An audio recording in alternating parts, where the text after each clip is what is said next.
Assalamualaikum warahmatullahi wabarakatuh. Alhamdulillahirabbil alamin.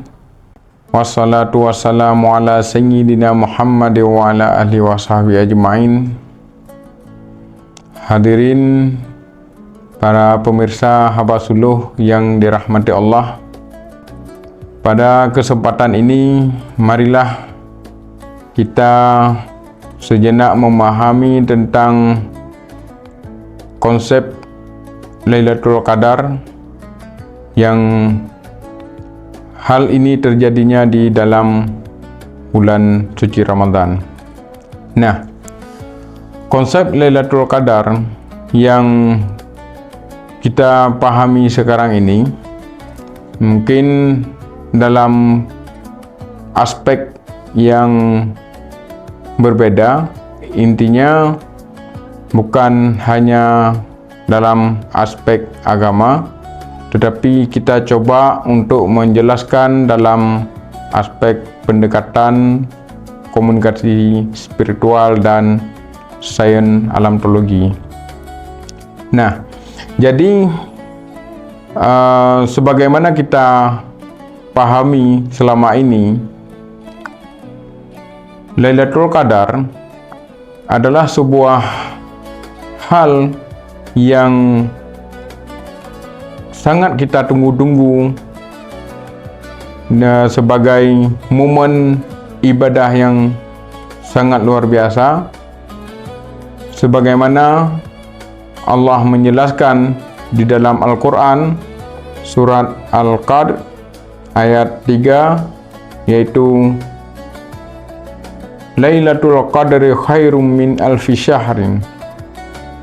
Jadi dalam hal ini kita selama ini memahami bahwa Lailatul Qadar itu adalah sesuatu yang sangat baik, ya, daripada 1000 bulan. Intinya apa? Sangat luar biasa, ya, tragedi yang terjadi di dalam Lailatul Qadar itu. Para pemirsa Habasuluh yang dirahmati Allah, selama ini momen Lailatul Qadar yang terjadi di dalam bulan Ramadan itu biasanya kita pahami adalah sebagai kesempatan bagi kita untuk berdoa, beribadah kepada Allah Subhanahu wa taala. Dalam hal ini, kalau kita kaji dalam pendekatan komunikasi spiritual, Lailatul Qadar adalah merupakan malam komunikasi super spiritual. Intinya apa? Sesuatu yang sangat ditunggu-tunggukan, kesempatan yang luar biasa dalam berdoa, dalam beribadah kepada Allah. Maka dalam hal ini perlu kita juga memahami sebenarnya bagaimana proses Lailatul Qadar itu terjadi. Adakah Lailatul Qadar itu sebagai simbol kesempatan untuk kita berdoa yang luar biasa, sehingga dianggap pada Lailatul Qadar itu adalah sebuah malam yang sangat mustajabah doanya? Apakah hanya sebagai simbol itu saja yang kita pahami?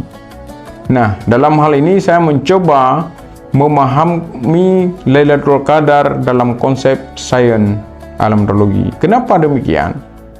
Karena saya melihat bahwa di dalam konsep alamologi, setiap sesuatu yang terjadi, dia pasti ada proses kejadian tersebut. Proses kejadian itu tidak terjadi dengan secara tiba-tiba. Tapi di dalam konsep alamologi, Lailatul Qadar itu adalah sebuah ketetapan proses, sebuah kesempurnaan proses, dan sebuah hasil proses itu sendiri. Artinya apa?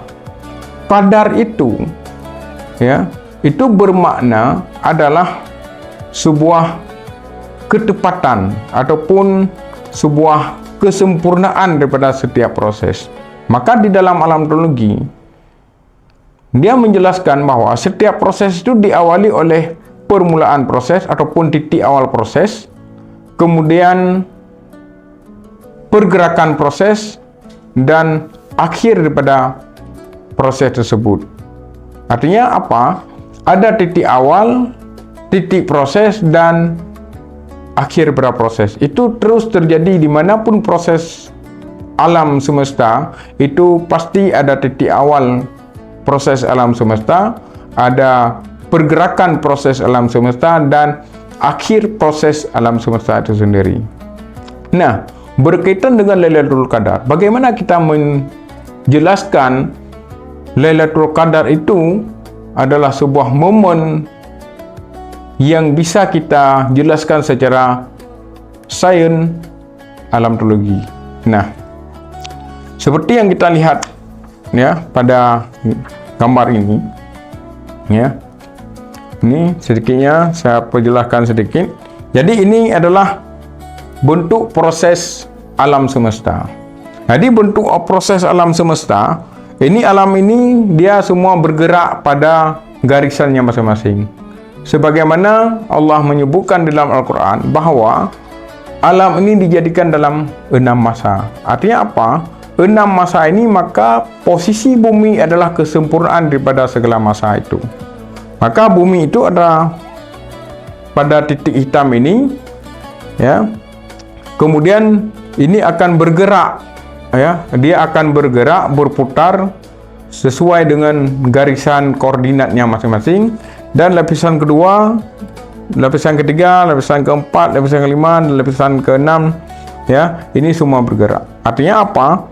Ini semuanya ada 7 proses yang sempurna.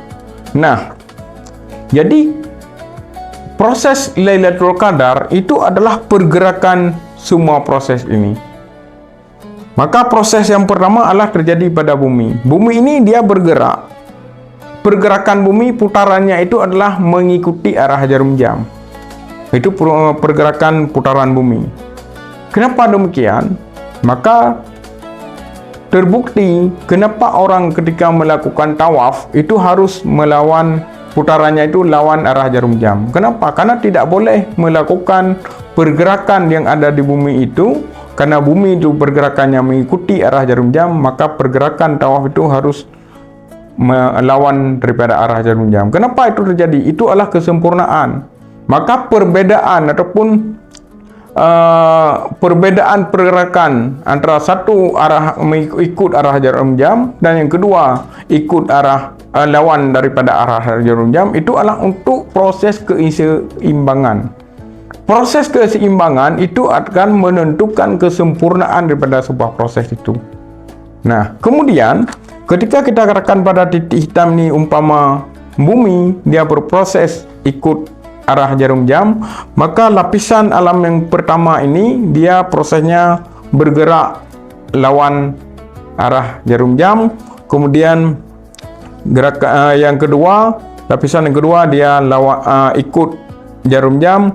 Lapisan ketiga lawan jarum jam. Lapisan keempat ikut arah jarum jam, ya. Lapisan kelima lawan arah jarum jam, dan lapisan keenam ikut arah jarum jam. Nah, ketika proses ini terjadi, dia dimulai, semua permulaan proses adalah pada titik-titik yang sudah saya tandai merah ini.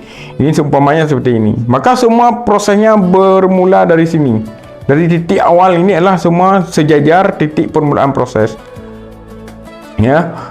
Jadi ada yang proses ikut jarum jam dan proses lawan jarum jam, ini semua bergerak, maka pada akhirnya dia akan kembali pada titik yang sama. Nah, kembali kepada titik yang sama ini akan berbeda setiap lapisan itu sendiri. Kalau pada posisi hitam ini adalah sebagai bumi, bumi ini dia permulaannya dari titik merah ini sampai kepada titik merah itu kembali dalam waktu 1 hari. Bumi dia berputar berhenti pada titik yang sama, artinya dia akan bertepatan dengan titik yang sama dalam jangka waktu 1 hari. Jadi lapisan pertama, ya, putaran bumi itu dia dalam 1 hari dia sekali putarannya pada titik awal. Jadi prosesnya itu dalam 1 hari, jadi dia akan bertemu pada titik awal proses. Kemudian lapisan pertama dia akan berputar ya dalam 1 bulan sekali. Jadi putaran lapisan pertama ini dia akan berputar dalam 1 bulan, dia akan kembali pada titik awal. Lapisan kedua dia akan berputar bertemu pada titik awal dalam jangka waktu 2 bulan sekali.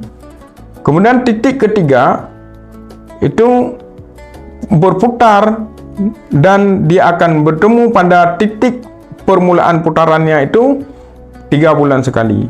Kemudian lapisan keempat dia akan berputar dan bertemu pada titik awal putarannya dalam waktu 4 bulan sekali. Lapisan kelima dia akan berputar dan bertemu pada titik awalnya pada waktu 6 bulan sekali. Dan lapisan terakhir ini dia akan berputar, bergerak dan akan bertemu pada titik awal putarannya dalam 1 tahun sekali.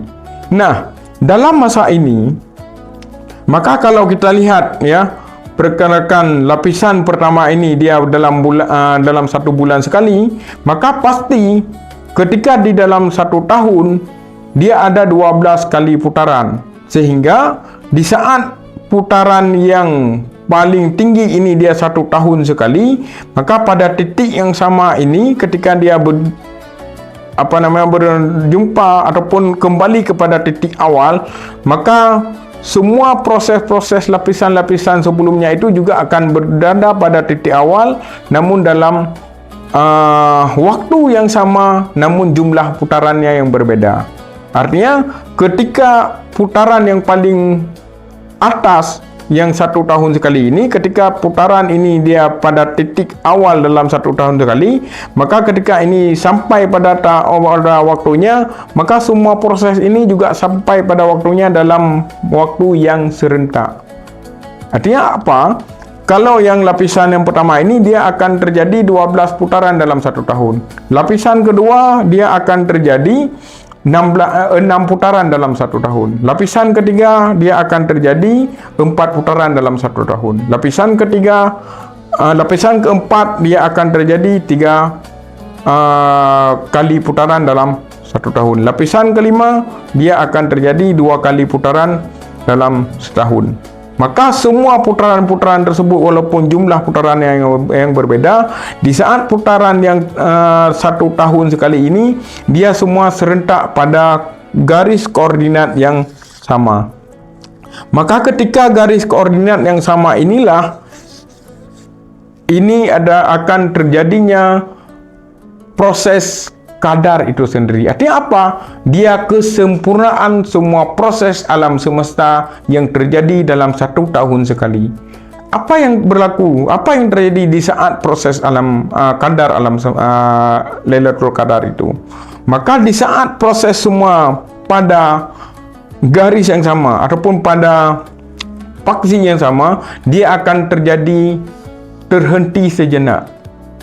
Jadi umpama generator yang berputar, ketika kesempurnaan proses putaran itu dia akan istirahat sejenak. Jadi proses alam itu istirahat sejenak. Kenapa istirahat sejenak? Karena ketepatan dengan kadarnya. Ketika ketepatan dengan kadarnya, maka proses itu terhenti.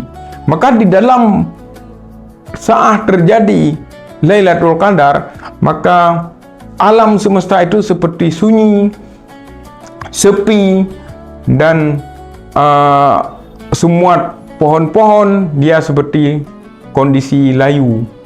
Itu sebenarnya adalah, ya memang kita sebutkan mereka sedang berzikir dan bertasbih kepada Allah.